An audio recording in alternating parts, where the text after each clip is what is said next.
Hey, everybody, welcome back to the Ones Ready podcast. This one is going to be a great one. We're going to talk a lot about fitness and health and first responders and all kinds of fun stuff.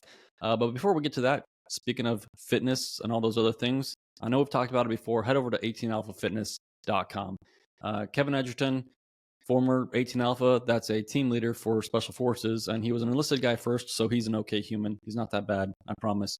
But he has programs for all of the special operations pipelines if you're trying to get into that, or if you just want to be a better human and be more fit, which is something we talk about a lot in this podcast. But if you don't know where to start, if you need a plan, head over there to 18alphafitness.com. Use the code one ready, and get yourself a sweet discount. And it's less about the discount and more about letting Kevin know that we're the ones that sent you over there. We really appreciate it.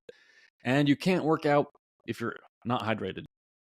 And the thing that hydrates better than water is Hoist. It's proven. It's science. And I've said it before, and I'll say it again. I was a skeptic when that box showed up on my door, and there's that stupid label. Not stupid, whatever. There's that label that says hydrates better than water. I'm like, this is a gimmick. This is nonsense. But then I started drinking it, and I found that I could drink it during my workouts, before my workouts. I still drink it every night before I go to bed.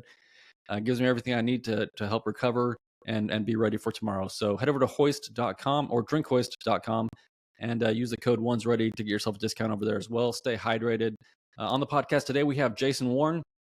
He's the Jason Warren on Instagram. He is a paramedic. He used to be fat. See, I have his thing right here. He used to be fat. Now he's not. He talks about his, journey along the way, and then some of the unintended consequences of telling the truth about why first responders should, maintain physical fitness and how it affects their life, how it affected his life. Getting into shape and all these other things. So stay tuned. It's going to be a good one. Jared is on here for a little bit before he has to bounce and go to his real job. He chiefed us, but it's a good time, and I hope you enjoy it. Later. Hey, everybody. Welcome back to the Ones Ready podcast. You're in the training room. Trent and I, boy, I got to talk. I need to dip into this coffee a little bit more. Trent and I have a good friend here, Jason Warren. Appreciate you joining us. You are a paramedic. You've been doing it for 8 years and doing the fire and EMT stuff. Do I kind of have that right?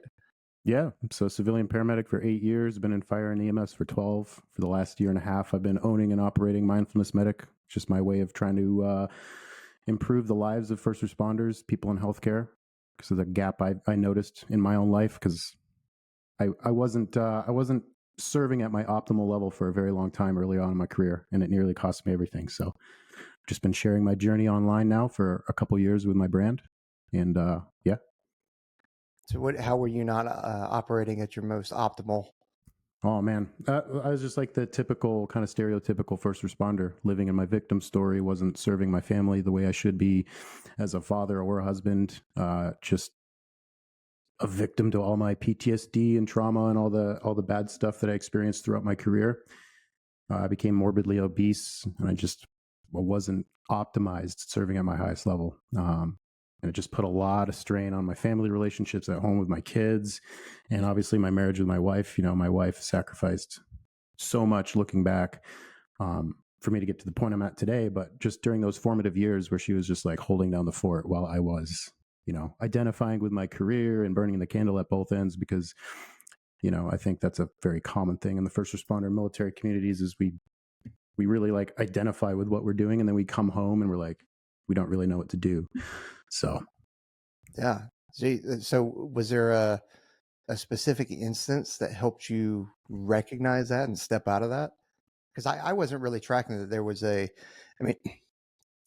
Trent, Aaron, and I talk about this is that, there's these memes that go around, and there's the jokes, like they're kind of jokes, but then there's, some people identify with them as that pre-TSD,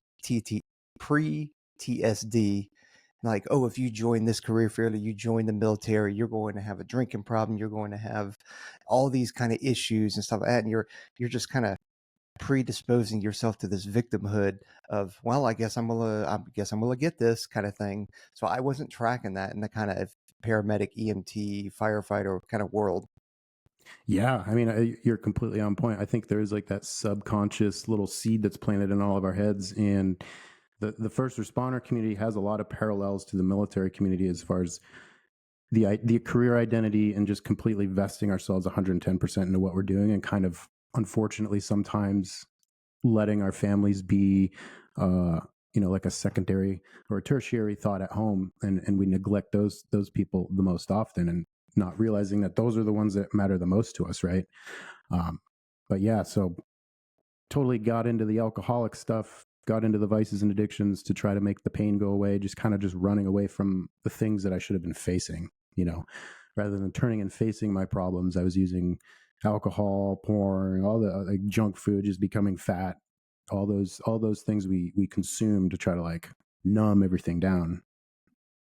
Yeah, was there anybody in your community that kind of saw where you were going and wanted to intervene? Because it seems like sometimes the community will embolden you to do these things, right? Like, oh yeah, like bro, like I had a handle of Jack last night, like me too, like blah blah blah, like. Or was there anybody though that was like, hey man, like maybe you should slow down and chill out a little bit, or was it just like you reached a breaking point and had to do it on your own? No, unfortunately for me, in my experience, I just reached that. I found rock bottom, and then I decided to just burrow deeper. You know what I mean? And I had some fantastic mentors early on in my career who were like really solid clinically and operationally, and I wouldn't be the paramedic I am today without their help. But unfortunately, they came from a different era too, where it was like the whole mental health thing, and I don't even like that term mental health because I think it's overused at this point. Overused.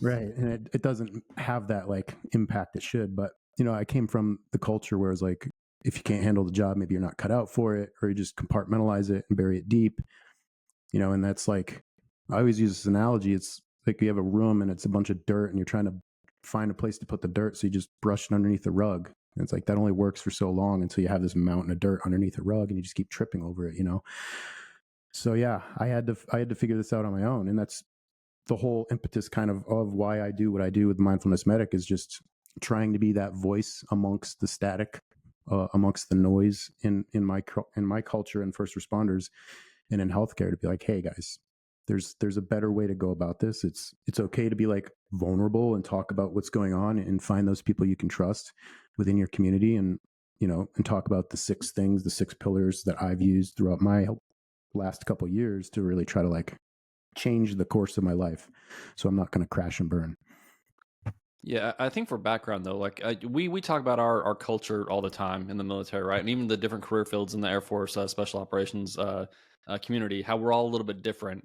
What is the culture of like paramedics versus firefighters? What is it about that leads to some of these negative outcomes, um, and the reason why people are not willing to step out of the line and make a difference?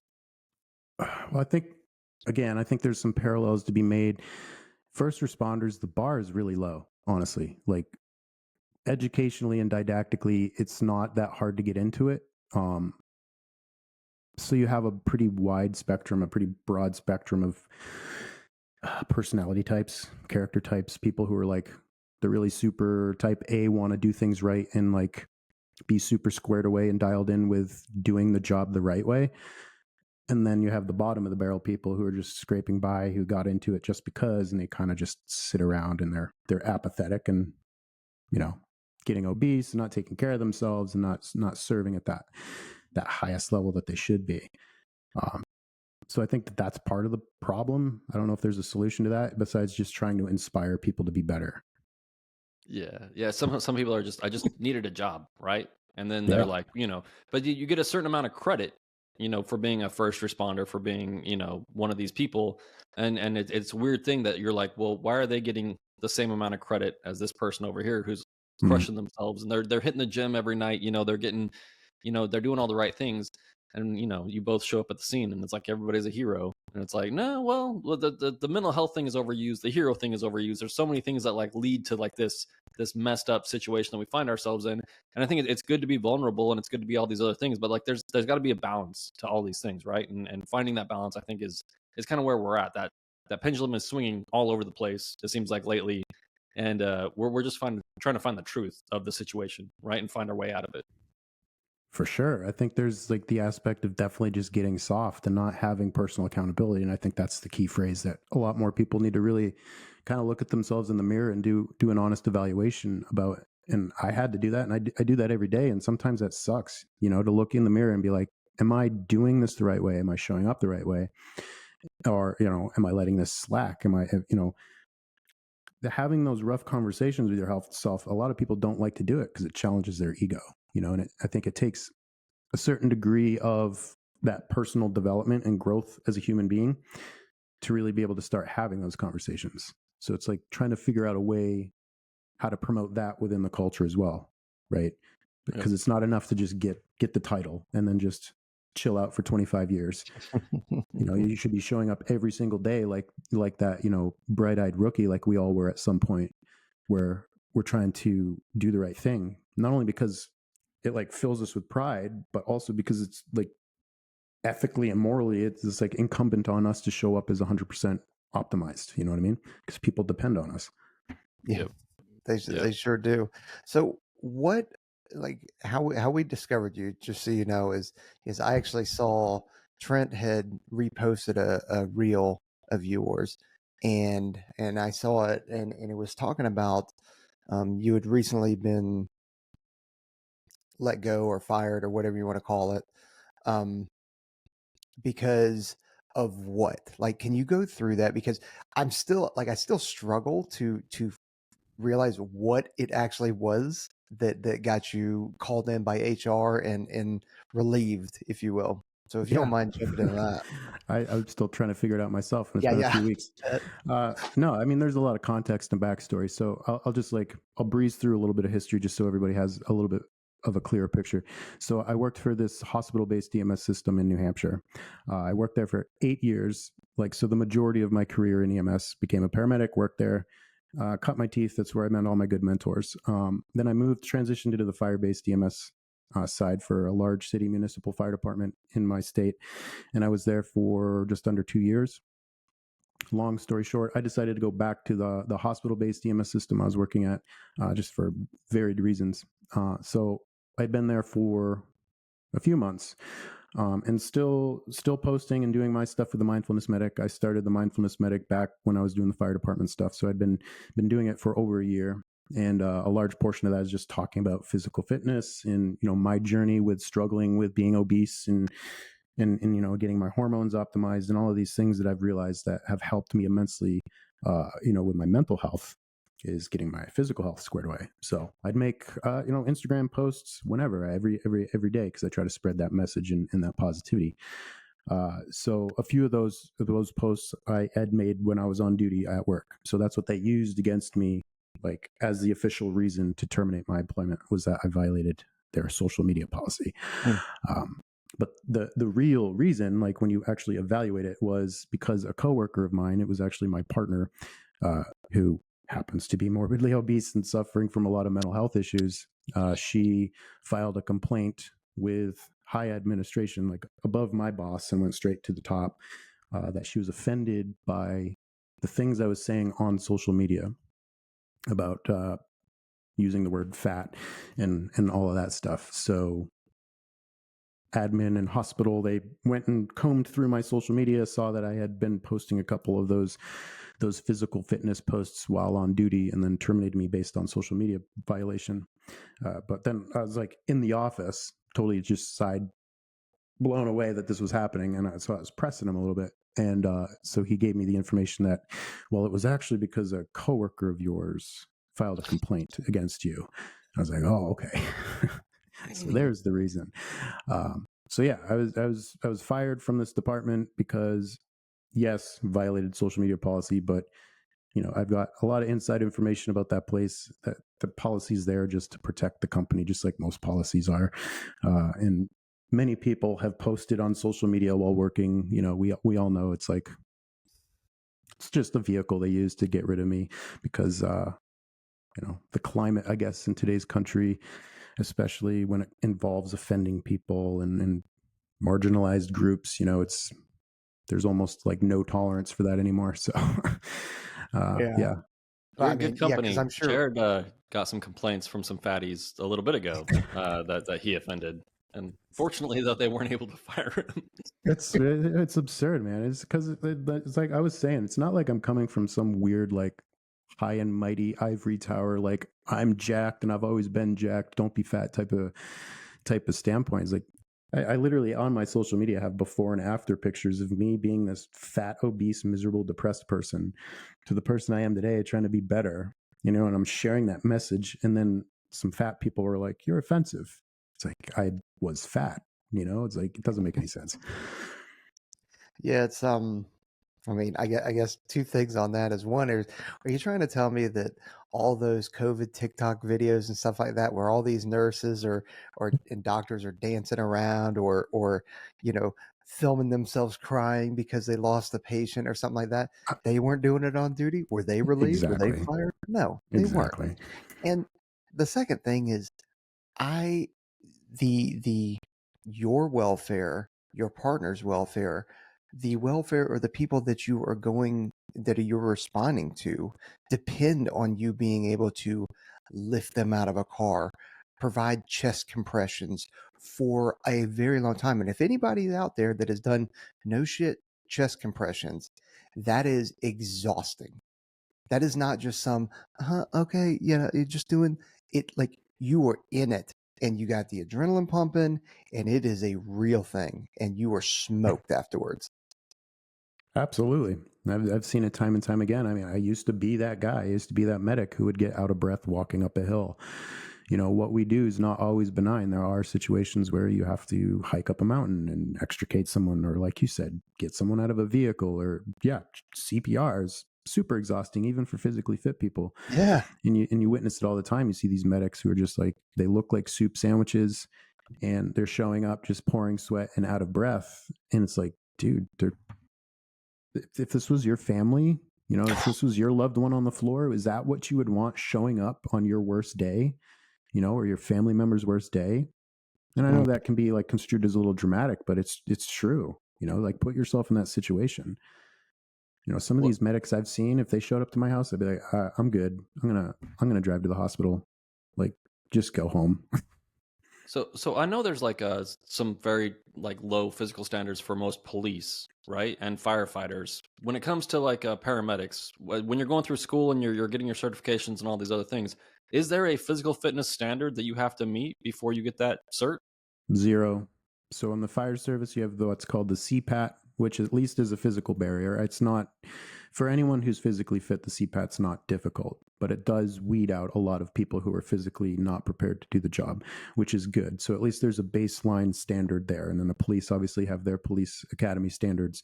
But as far as just EMS, being a paramedic or an EMT or advanced EMT, in like a private service, or you're working for a hospital-based service or like a third party, there's zero standardized physical standards. You might come across a department once in a while that might have their own internal stuff, but where I'm from, at least in the country, I've never seen it. Wow. So there's no continual progress check or No. wow. Zero. Sounds like we need to start our own paramedic service with a bunch of jacked Right? folks that are just like, we will actually save you. Dude, Like pipe if a hitters. vehicle breaks down, we'll pick you up and we will Right. litter, take the litter all the way to the hospital. Like, that's the way to be. Man. Well, it's not only the physical aspect though, too, and that's the thing I try to drive home to these people is like, it improves your mental health. You want the fast track to start feeling better, less depressed, less anxious, less in your head and living your victim stories. Like, just start taking care of yourself. Because the moment I started taking care of my body and eating right and like getting jacked, right, you just intrinsically start to feel better about life. And I'm not saying that like once you become physically fit, you never have problems or you're never depressed or suffering the darkness. That's not what I'm saying, but it's like one of the number one things I've found to help my mental health. And then number two is just like the professionalism aspect. Like, show up looking your best. People don't want to see someone that looks like a soggy bag of mayonnaise showing up to their house or their emergency. It's just, have some pride in yourself. Oh man, soggy bag of mayonnaise. That's Yeah, it's just gross. That's an accurate depiction. That's a new one. Yeah. Yeah, I haven't heard that one before. Well, it's people like I'm not going to call out your partner in particular, but the people that are living that life, that victimhood, that problem with mental health and that kind of stuff, and then they realize they're getting more and more overweight and they can't figure it out, or maybe they can figure it out and it's like, man, getting back in shape is hard. It's not easy. And realizing that you got to change something, oh, I'm in this downward spiral. It's now sometimes you do have to hit rock bottom. Like you said, you hit rock bottom and then change. And I think that's the case for a lot of people. But you can't expect something to change in your life if you do not change. And you don't have to do a sweeping change of everything all at once. It could be, all right, I'm going to stop drinking soda. I'm going to only water or whatever. I'm going to stop drinking soda, or I'm going to stop drinking alcohol. And then, okay, Easy. so that's one thing. So that's one thing, right? I'm going to start going to the gym 3 days a week, or I'm just going to go walking around my neighborhood. Well, that's getting real easy, but I'm still not at running yet. So let me throw a backpack on, a rucksack on, or maybe I have some kind of weighted vest. Then I'll do that. And people want instant results, and it doesn't happen. It takes time, and you don't have to do everything all at once, because the chances are, if you do everything all at once, that you're going to end up failing, because it's just going to be overload. It's going to be too much. So just gradually work into that. And I think if people got that and accepted that, we would be in a much better place from a society in general, but definitely an EMT, first responder, military aspect. Yeah, 100%. People overcomplicate everything in life. It's like focus on the basics. Like you said, people have this big vision of, if they even get to that point, of where they want to be, and they think that it's going to be an overnight process, or they think that they need to do all of these big extravagant things, but it's like, just stop eating food that comes out of a box for a little while. Get 10,000 steps per day. Don't drink sodas. Don't eat processed sugar. It's like all these little incremental gains over time you can add to your day. Just take those small victories. And that's the thing, is like those little victories day by day are what's going to keep you going. If you set your goalpost 100 yards down the field and you don't hit it, of course you're going to fall off the wagon and you're not going to stick with it. Right. So it's just little incremental gains. And that's what I think we need to do a better job at, is just showing people the basics. People want to do all this advanced shit like, oh, macros and all these crazy workouts. No, I got to pay for a nutrition coach and a fitness coach. It's like, no, just do the basics, get steps in, don't eat junk food. You're going to start feeling better. All that advanced stuff can come down the road. Yeah. Well, I'm going to ask you what I think to be a tough question, because it's going to be hard to define it or whatever. But in your opinion, why are standards important? Because that's when I saw your reel, I'm like, that just screams standards to me.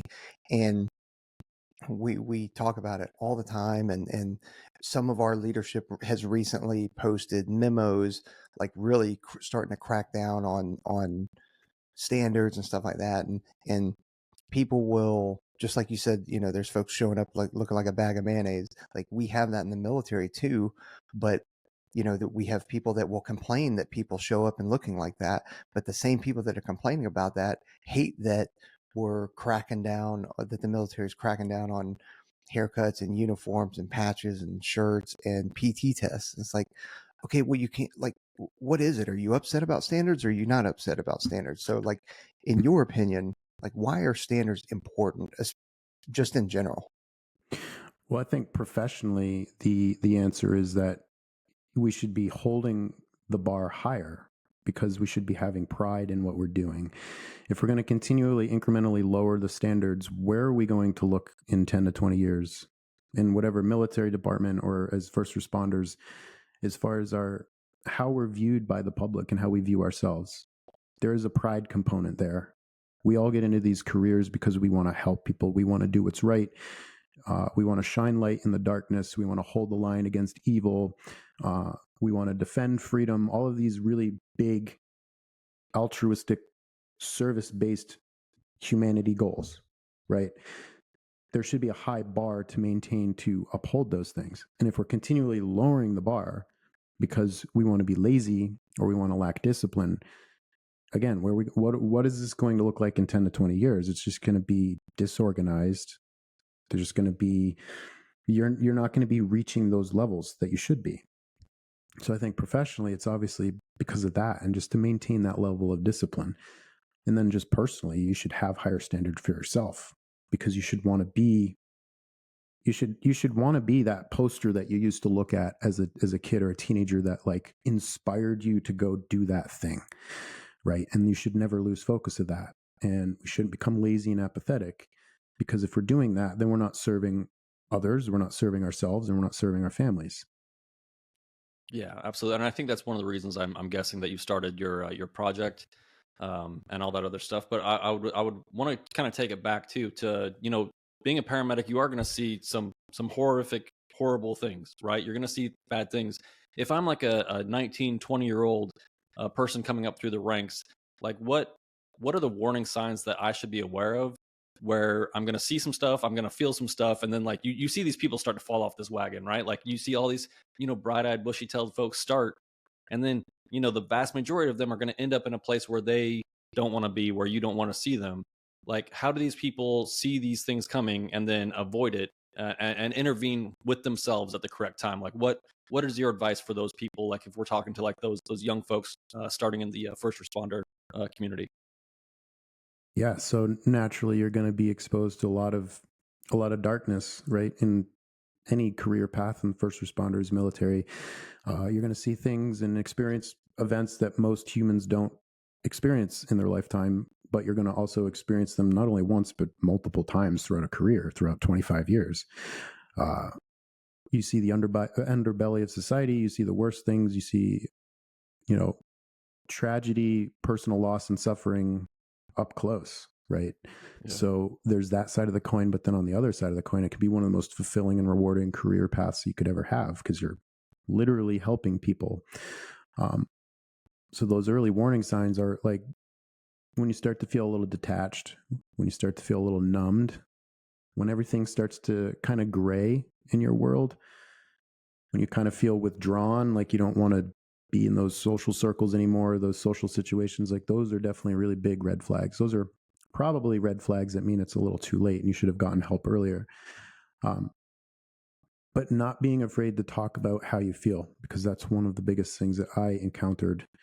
Was I would have these things that I was repressing, these calls or these events that would occur in my career, and I wouldn't talk about them, but they would be building up inside of my mind, like that backpack full of rocks. We've all heard that analogy before. And I found that the most therapeutic thing I could do was just find someone that understood and just talk about it. And just vocalize how you're feeling, And then later on in my life, I got into some therapy for a couple of months, and that helped immensely. Just not being afraid to like do those things that feel embarrassing to do, or that you're going to be less of whatever your title is if you go seek help. There's all these weird stigmas and stereotypes associated with going to therapy, or you're like being vulnerable and talking about your feelings. Like, I think again, vulnerability, there's a weird foo-foo kind of fairy dust definition attached to that word.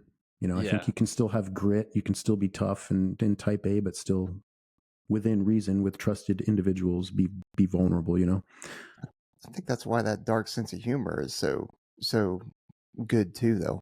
Yeah. I mean, some of the jokes that we have said, I mean, Yeah. you know what I mean? Some of the things that you're laughing about, joking about, it's not that you're laughing at their situation, but it's like, dude, it's just funny, and it's the way that it's a coping mechanism, and it is like when you say talk about it, maybe sometimes it is like, all right, we're going to sit here, we're going to talk about it very deliberately and very kind of sympathetic and empathetically, but then other times we are talking about it by making jokes out of it.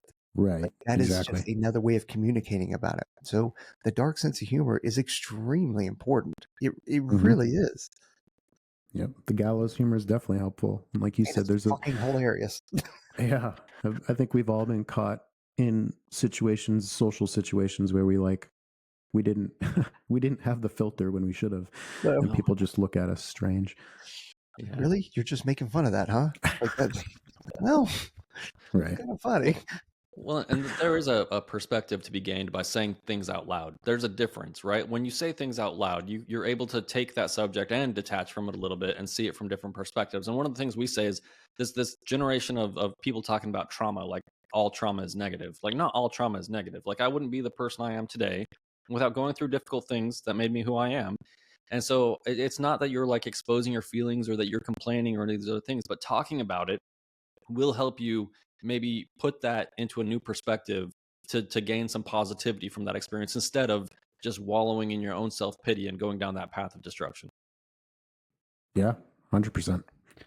So yeah, sorry.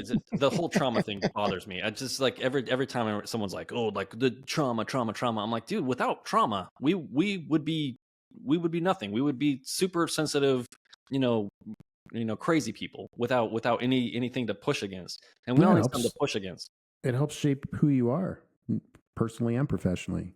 It builds that grit and tenacity, and it also gives you perspective. I think one of the greatest gifts that I was given from my career as a medic, to just riff on that idea for a minute, is that, yeah, I've witnessed a lot of tragedy, loss, and suffering in my life, but I've also, because of that, gotten one of the most precious perspectives that you can get. And that's like you realizing that your time here on earth and your life is a gift, and how quickly it can all be taken away. And you see how fragile life is, and how quickly someone can lose everything that's important to them, including their loved ones. So to really just maintain that presence every single day and appreciate the moment and appreciate what you have rather than what you don't have, and that's kind of builds into the things that I started using in my life, with really focusing on being grateful, with gratitude every single day, and waking up every day and at least listing out a couple things that I'm grateful for, and trying to be present in the moment as much as possible, because I know that tomorrow it could change. My loved one, my wife, could get terminally ill, or a child could have an accident, so I think, at least for me, experiencing all that trauma has probably also been one of my greatest gifts given to me. So, Oh, for sure. I mean, you definitely wouldn't be who you are now, and that perspective is huge.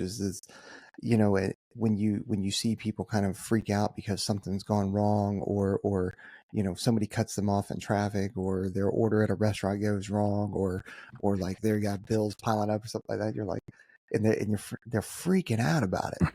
Like, right. no, guys, we can chill about this. It's really not a big deal. I can breathe. I'm not getting shot at. Nobody's hurt. Nobody's dying right now. Like, things are going to be okay. Right. Your DoorDash is late. It's like, that's okay. It's not, doing chest compressions on a 13-year-old girl. It's like, Right. get over it. Yeah. Your level of perspective is completely altered once you experience that trauma. Yeah, man, no kidding. So you said you have kids. You don't need to go into it. I'm just curious. So did you have kids before being a medic or after? Yeah. So again, our firstborn was born while I was still pretty new, and then my second child was born after medic school. So Okay. they were both young throughout like the most formidable times of my career. So when I say like I wasn't showing up at home, it was like during those formidable years of my children's lives that, I don't remember, because I was busy working all this overtime, or, Yeah. just not being there mentally, just sitting on the couch being apathetic when I was home. Yeah. The reason why I was asking is because I didn't know if you noticed the difference between when you were paramedic treating kids and responding to kids before having kids versus after, because I'm told that there's a massive difference. Like, and so a lot of paramedics, obviously you're responding to an incident. If there's kids, you got to treat them. But so I've heard that sometimes if there's the option for, if you have kids and there's kids in a scene, to maybe they're going to put you on something else, kind of thing. Is that a real kind of thing, or is it? Yeah, I mean, there's definitely that extra level of stress that's involved. Yeah. And after I had children, definitely, like all the pediatric calls that we would get, I would get more of that adrenaline dump, sympathetic nervous system response, and get a little bit more jazzed up. Like even at this point in my career, the only thing that really like jostles my jimmies are like the pediatric calls, because you're just like, oh man, like that sucks.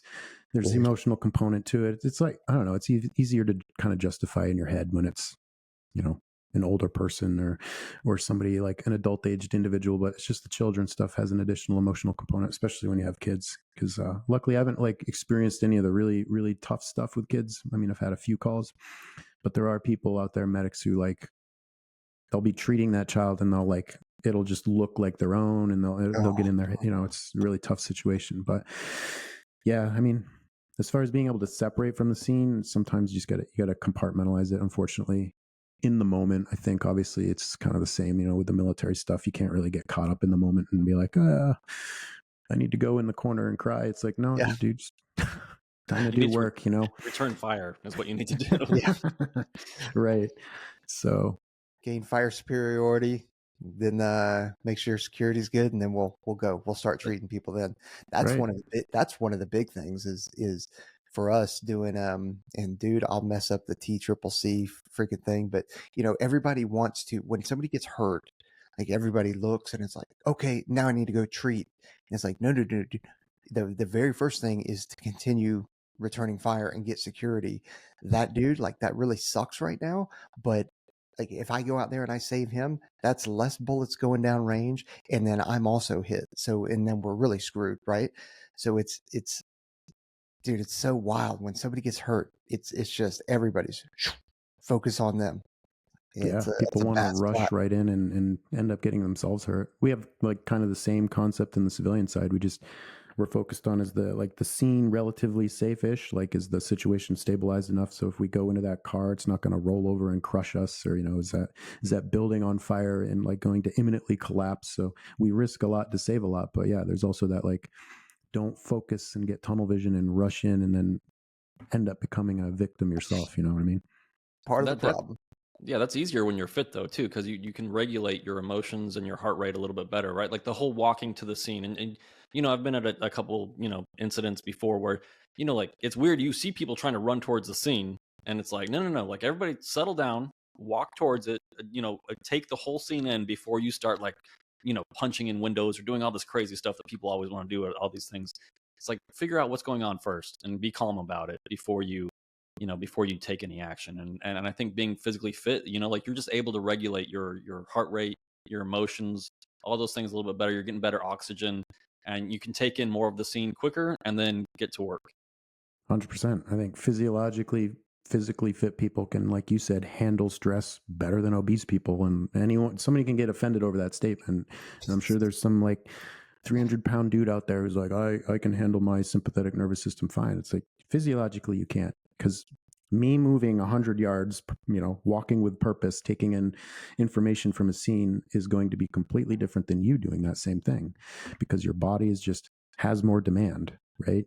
So there's obviously that clear aspect too. Being physically fit is going to be way more beneficial for you. God, dude, I just struggle understanding why this was such a contentious topic, or even now to say that you should be physically fit. Like, it is mind-blowing. Like, of course it is. Like, I mean, I think it was honestly yeah. I think it was just, I don't like to get into the political stuff too much, but I think it's just because it was a hospital. Hospitals tend to be a little bit more leaning towards one political side than the other, and they're the exact people who say you have to tolerate everything until you have a differing opinion, and then you get fired. I want to ask, as you went from your transformation for yourself, going from the obese, apathetic victimhood person into the person that you are now, as you went through that process, how did that affect the people around you, like your family and your coworkers? Did you see any positive effects, and how much pushback did you get as you went through that process? Well, on the family side, my wife was, I think, relieved, but also like I did this in the matter of like a couple of years. So I had mentioned before, she had sacrificed a lot, and she has sacrificed so much for me to get to the point I'm at today, as far as giving me that freedom to do my own journey and to grow and to heal through all of this crap that I was experiencing and repressing for so many years.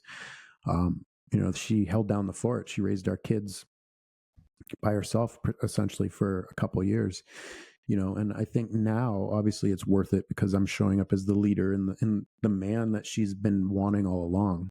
She told me once that she always knew that he was in the side there somewhere, because I asked her, like, why'd you stay with me? She's like, because I knew he was in there somewhere. I was just waiting for him to come out. And that was one of the things she said recently. I was like, oh man, that's heavy. You know what I mean? Yeah, no kidding.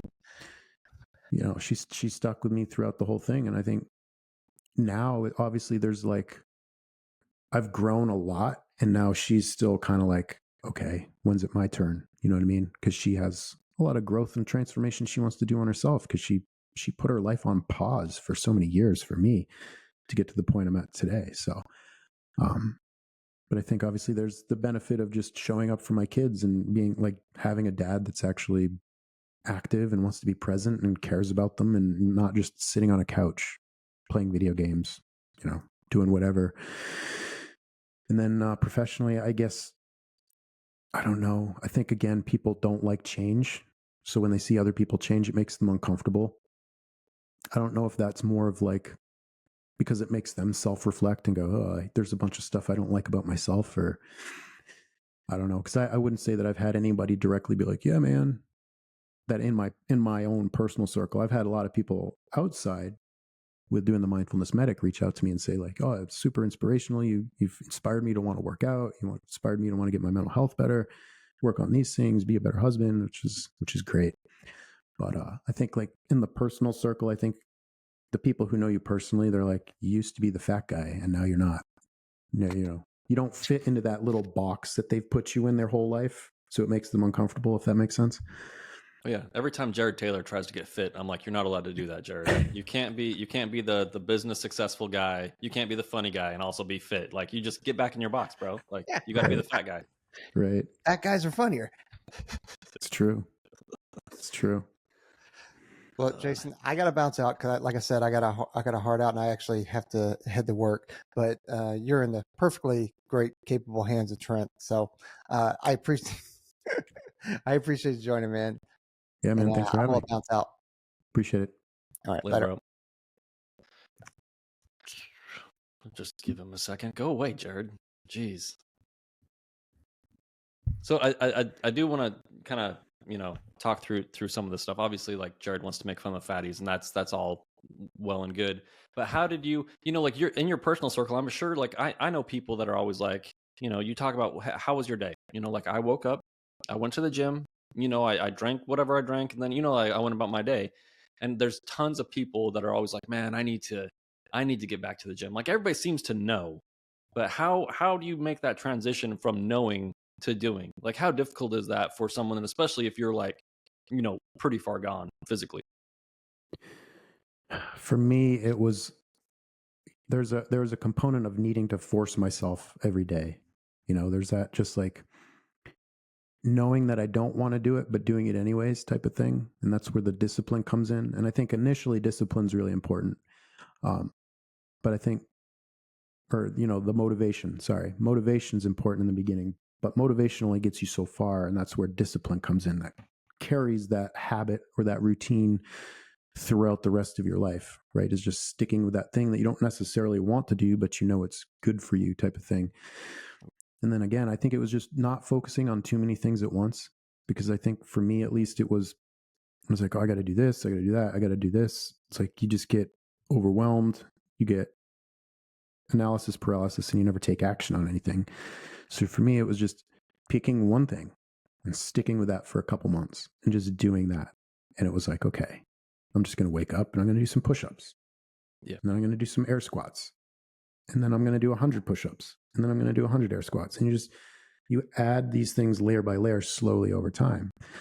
And then you just get the discipline to do the things like getting into the ice bath. Like I've been doing that for years and I still don't want to get into the cold water when I do, but it's just right.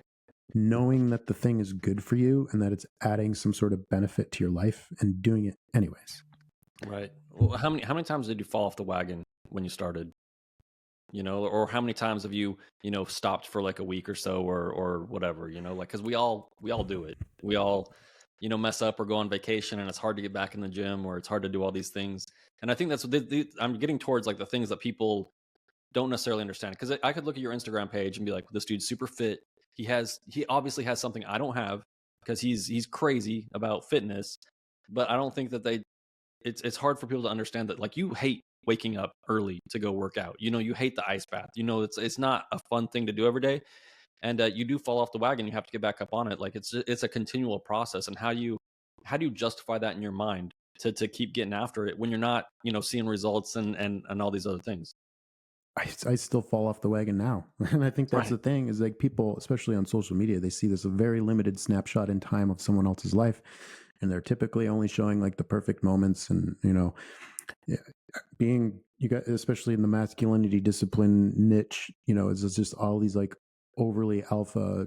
If you're not doing this every day, you're like a jackass type of mentality. It's like, no, everybody, no matter who they are, is waking up going, I don't want to do this today.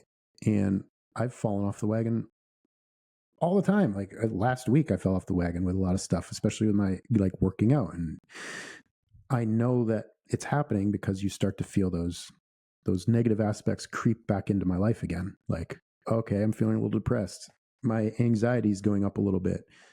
Oh, I feel inflammation and I feel gross, or like I just snapped at my wife when I normally wouldn't. It's like all these little things that once you start to grow that conscious awareness of how your own mind works, you're like, okay, I need to fall back on my basics, right? It's like people always fall back on their level of basic training, right? They're never going to like execute everything perfectly. So when things go sideways, fall back to the basics. And that's where you just need to establish whatever those basics are for you. And for me, they were the 6 pillars that I use. That I'm like, okay, things aren't going well for me. I'm going to fall back and do those things again. Right. So it's just maintaining that awareness of your own conscious state. And I think that that's the hard part for a lot of people. Well, and I think setting realistic goals too, right? Like I was at the gym this morning, and I recently, I'm starting from scratch over physically again. Like I got out of the military. I don't have to like chase these like physical fitness standards that they, necessarily want me to do. So I'm trying to do some new stuff. And so I'm starting, like I'm started deadlifting again. And I have to remind myself, like my goal every day is not, I wanted to deadlift a certain weight today. And I was getting close to it. And I was like, actually, my number one goal is to not get injured so I can come back and work out again tomorrow. You know what I mean?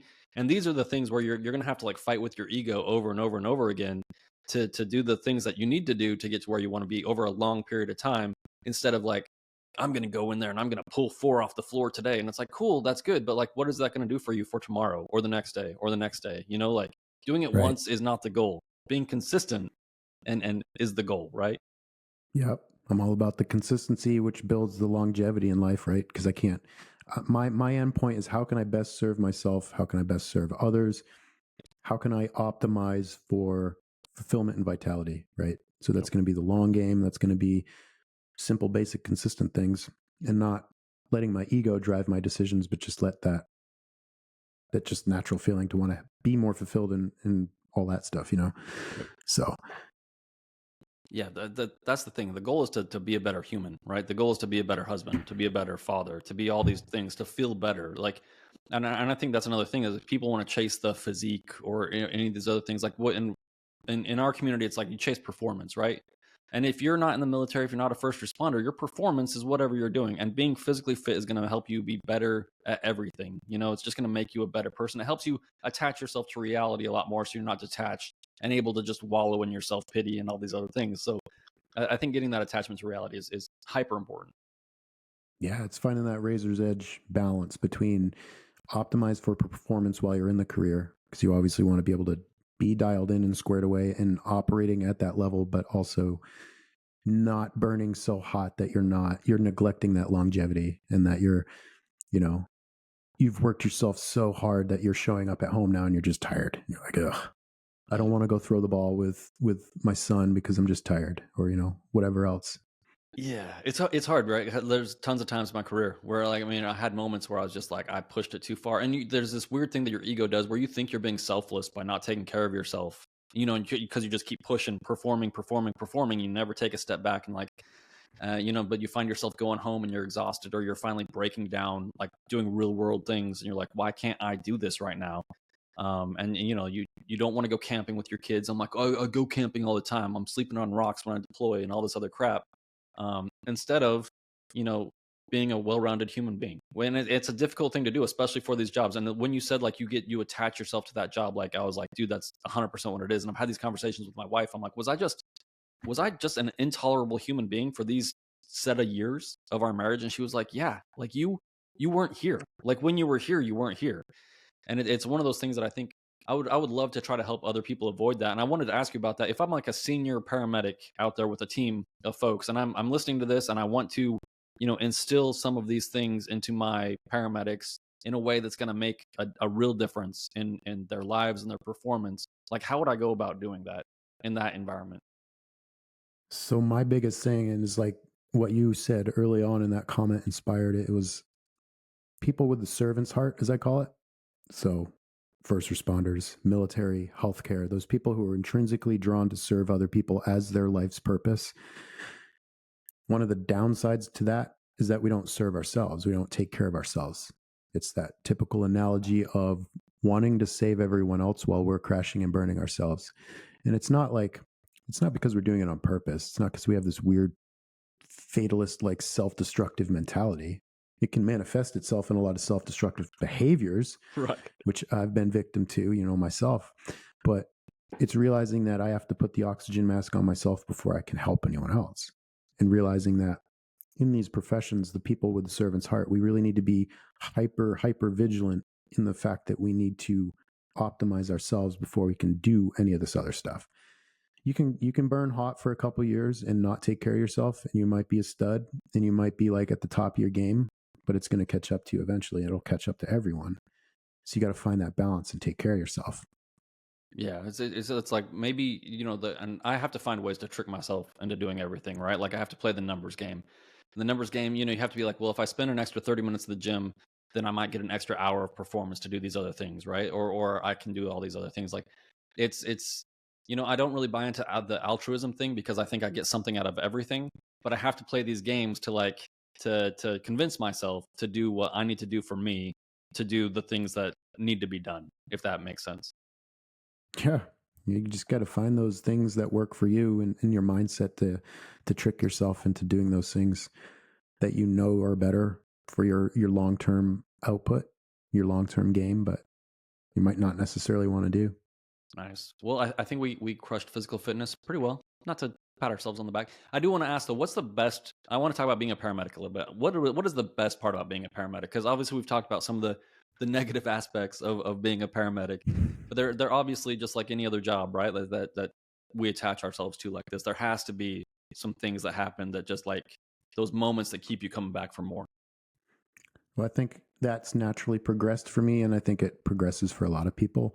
The longer you're in this profession, when I was new, it was obviously about the excitement. It was about the adrenaline. It was about chasing the gore and the crazy calls and the blood in the guts. And then after a while, that loses its appeal once you're exposed to that enough. And for me, at this point in my career, I get the most satisfaction from being able to just genuinely connect with another human being.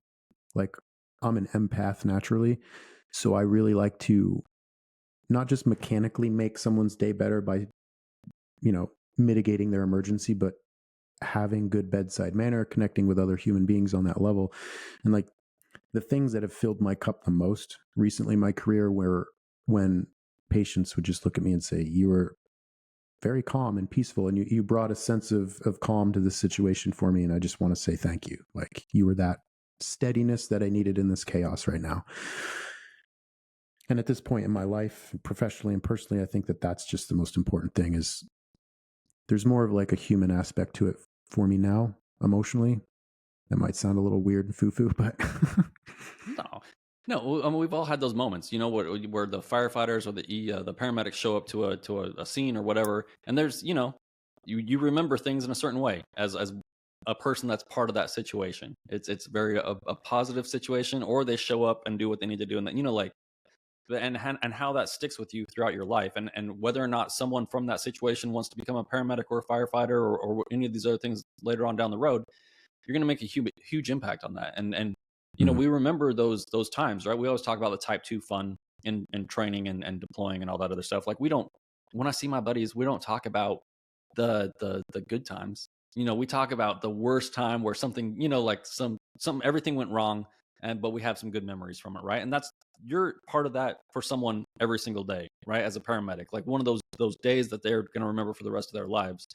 And you're going to have a huge impact on how they feel about that for forever.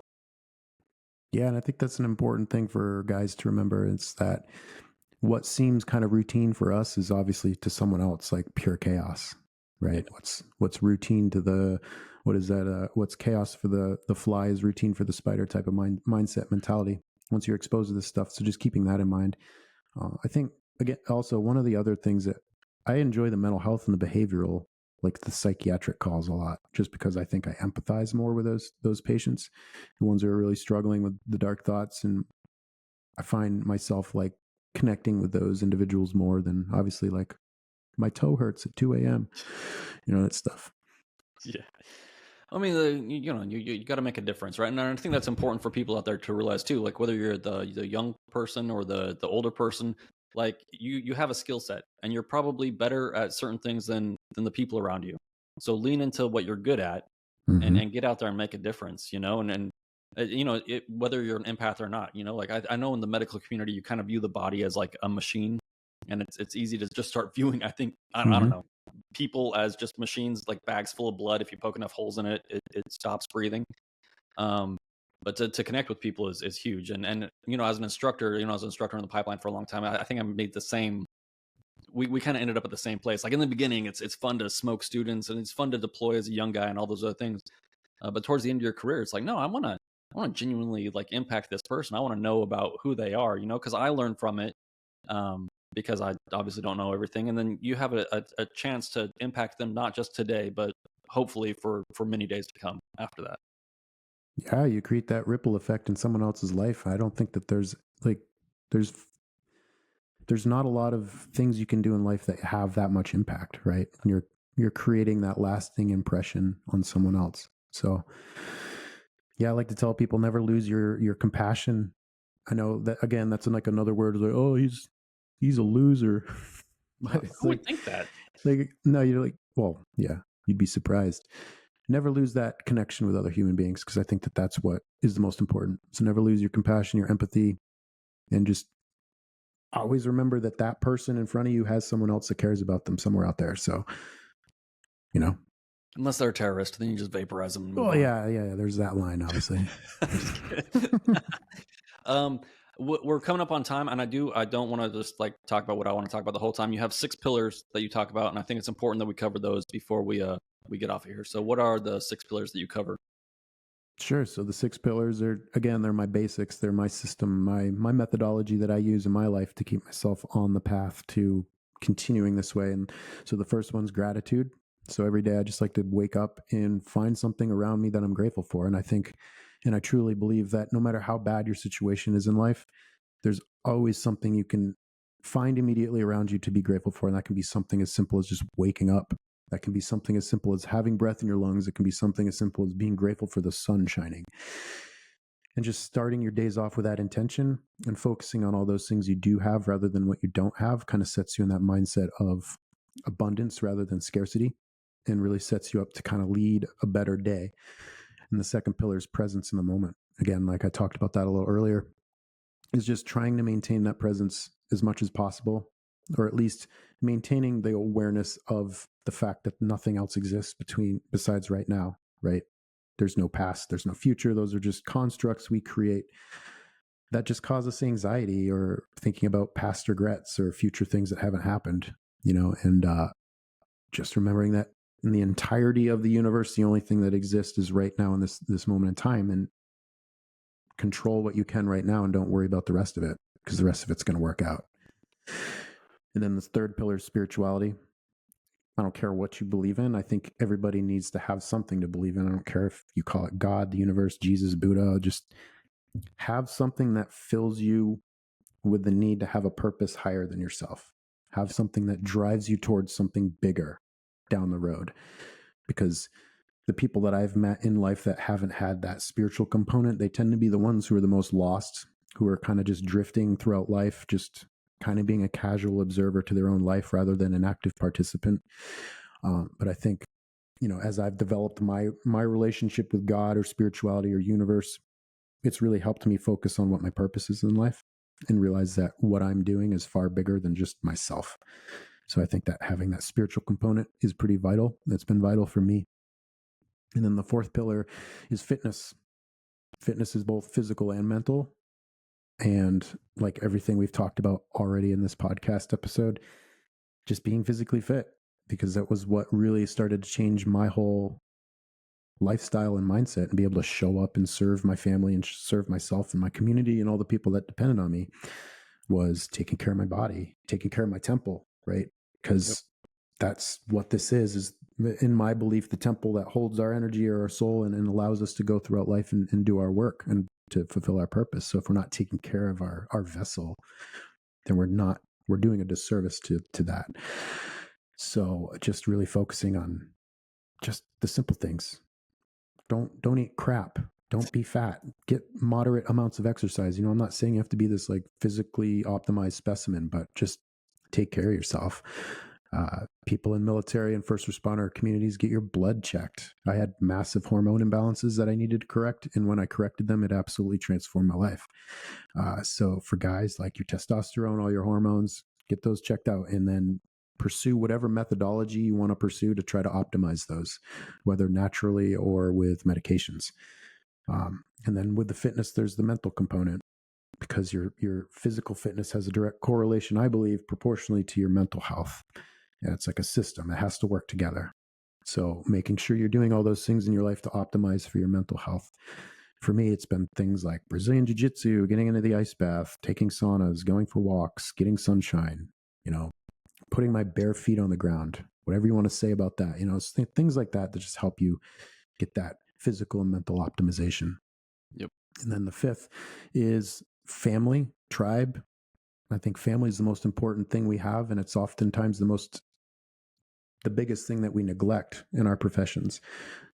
Family's the one that love us the most, and they're waiting for us at home to show up. So start showing up, because at the end of all of this, no matter what career you're in, your guys are going to forget about you within a couple months. You might get awards. You might get some ribbons. If you're lucky, you might get a park bench named after you or a tree planted in your honor. But how you show up at home, your family are the ones who remember either how you showed up or how you didn't show up. So start correcting that if you need to, and really focusing in on the fact that we should be optimizing for family time as much as possible. Finding that balance, obviously, between work and family. You hear work-life balance all the time. I don't really believe that there is work-life balance. I think it's just give 100% wherever your feet are planted. Okay. Yeah. And then tribe is just like that community aspect. Find those people that want to see you win in life, want to see you succeed, and circle those people close to you, and get rid of the anchors in life who are just holding you back, who don't want to see you succeed. I like to just try to fill my life with inspirational people as much as possible, who are beacons of light, who want to further themselves as well. And not being afraid to establish boundaries in your life for people who are just dead weight and, who don't respect you, or who are saying things to you that you don't appreciate, and just being able to go, no, dude, you're not part of my circle anymore.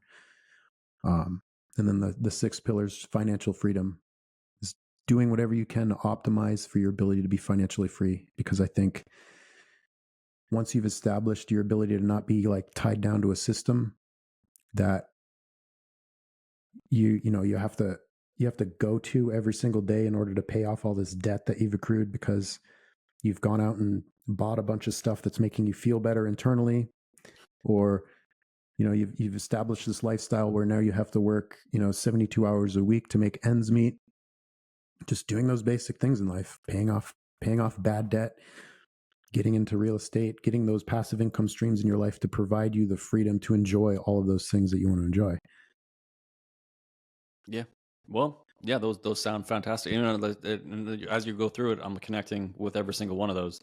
And I think the big thing is, if someone's trying to start somewhere, the biggest thing for me right there is the stoic thing. Don't worry about yesterday, right? Worry about right now, and don't spend too much time worrying about tomorrow and setting unrealistic expectations and worrying about what's going to happen. Like, you need to start with who you are right now today. And yeah, fantastic message. And as we wrap up, where can folks find you? I know we've talked about it a little bit, but like your Instagram handle, all the other things, and what kind of services do you provide? Yeah, so I got my Instagram is where I kind of mainly operate. The Jason Warren is my personal page, and then I have Mindfulness Medic as my brand page. You can go to mindfulnessmedic.net. I have all my stuff funnel into there. I offer all sorts of services, personal coaching. I got an online community I created for first responders just to create a place for fellowship and connection and networking and support, because I think that that's just something we lack, kind of a cohesive community for first responders to go like, I want to build a business, or I want to do this, or I'm struggling with this. It just gives everybody a place, a centrally located place to kind of go talk about all that stuff. So yeah. No, that's awesome. I mean, all you first responders, head over there. And, if you don't have actual physical standards, set some of those cultural standards. You know what I mean? Because culture can be everything in communities like this, where you spend so much time together and you do all these things. But dude, super appreciate it, Jason. Thanks for coming on the podcast, and can't wait to see what you do next. Thanks, man. Appreciate it. All right, everybody out there, head over to onesready.com, like, subscribe, all that other stuff, and we will catch y'all later. Bye.